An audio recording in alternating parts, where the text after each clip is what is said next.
The Seventh Tower by Garth Nix. Book 3, Einir, Chapter 10. After a few hours of steady walking, Tal had left the grasslands behind. Possibly they had been moving the other way as well, all the time. In Einir, it was hard to be sure. The grass ended in a completely straight border that stretched as far as Tal could see to the north and south. On the western side it was grass. On the eastern, a strange desert of red sand and spiky blue crystals that grew up in columns, looking from a distance almost like trees. The major difference was that the crystals were very sharp, and they seemed to be carnivorous.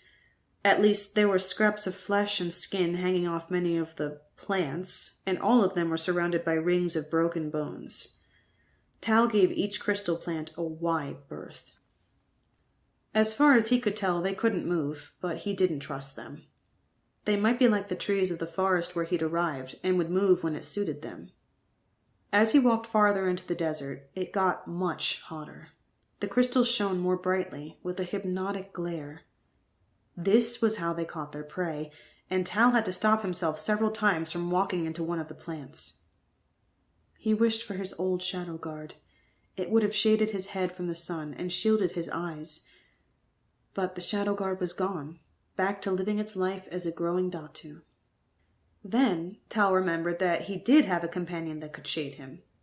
He stopped and looked up. Adras had been trailing behind, quite high up. Now he was nowhere to be seen. But he wasn't too far away. Tal could feel his presence, a connection between them. He recognized it as being like the link he'd shared with his shadowguard. "Adras!" Tal shouted. His voice was hoarse. He'd drunk from a small stream that morning, but had been wanting another drink for some hours. This desert was much hotter than it had any right to be. Adras did not answer his call. Tal called again, and listened. There was a faint boom up ahead, a rather pathetic thunderclap. Tal sighed and began to slog toward the sound, carefully winding his way between the crystal plants. A few hundred stretches farther on, he came to an oasis in the blue crystal desert, a patch of more usual earth, with a small bubbling spring surrounded by a stand of tall, thin trees with greeny, purple fronds. Adras was hovering above the spring, sucking up moisture. A thick column of vapor spun out of the spring and into his open mouth. Tal hurried down to get a drink. There might be something to eat, too, for the trees had fruit between the fronds. There was also fruit on the ground.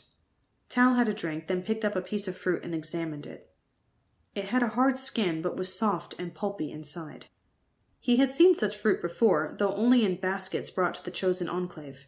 His mother had called it cake fruit, cut it into slices, and cooked it in the oven. Tal couldn't do that here, but he did roast the fruit with a beam of hot white light from his sunstone, until the pulp browned. Eating it brought back memories of better times, when his family was all together, and the worst thing Tal had to worry about was going back to a new term at the lectorium. Tal spat out the last mouthful of cake fruit. He didn't want to remember any more. It was too dispiriting to think about his family and their troubles. He had to focus on the immediate objective. "I have to find the codex," he said aloud. Above him, Adras nodded his head, but did not stop soaking up water vapor. The desert had been hard on the storm shepherd. He had shrunk to 3/4 his normal size in the dry air. Now he was intent on taking in as much water as possible to last him till the cooler night. "It's better that Mila left," Tal added. He was looking at Adras, but he was really talking to himself. "It makes everything more, straightforward. I mean, she didn't want to find the codex, really. She just wanted to know about Einir to tell that weird old woman." Adras stopped taking in water vapor long enough to burp. Then he started sucking again, his powerful breath twisting the water into vapor and up into his mouth. "Beautiful," said Tal. "You're a big help." Despite the heat, now at its most intense, Tal didn't want to wait. Every minute spent in the oasis was time lost. Anything could be happening while he sat around eating cake fruit, to Gref or to his mother. Anything. "Come on," he said. But he had only gone a few stretches from the shade of the trees when the heat from the sand burnt through the soles of his shoes, sending him hopping and swearing back to the pool. "Too hot to travel," said Adras, yawning. "We should wait till it cools off." "I guess so," said Tal reluctantly. He inspected his boots. He hadn't noticed before, but the morning's trek through the strange desert had burned several holes through the hide. They were ice-carl boots, built for ice, not burning sands. "We'll have to make up the time tonight." Adras nodded.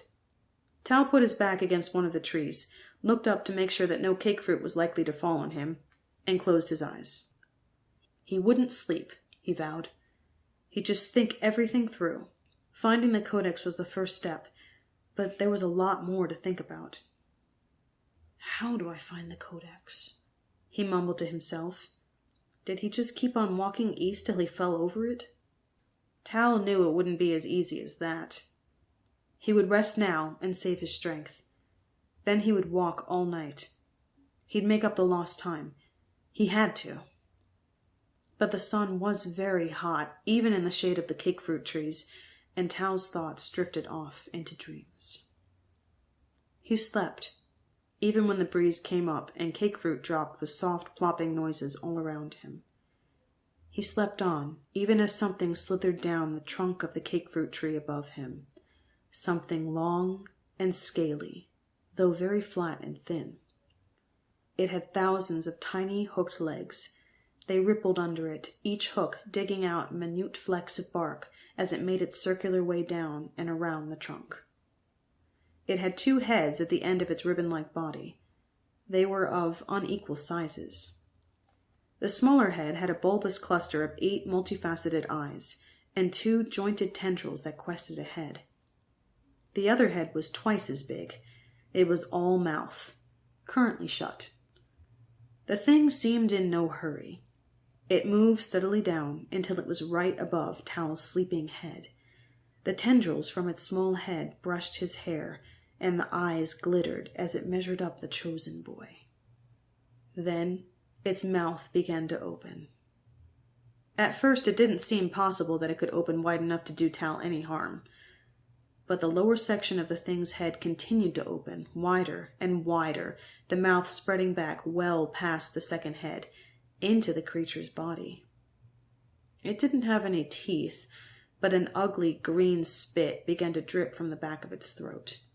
The thing shifted a little to line Tal up better, and then slowly began to lower its jaws down over his head as the green drool spread across his scalp.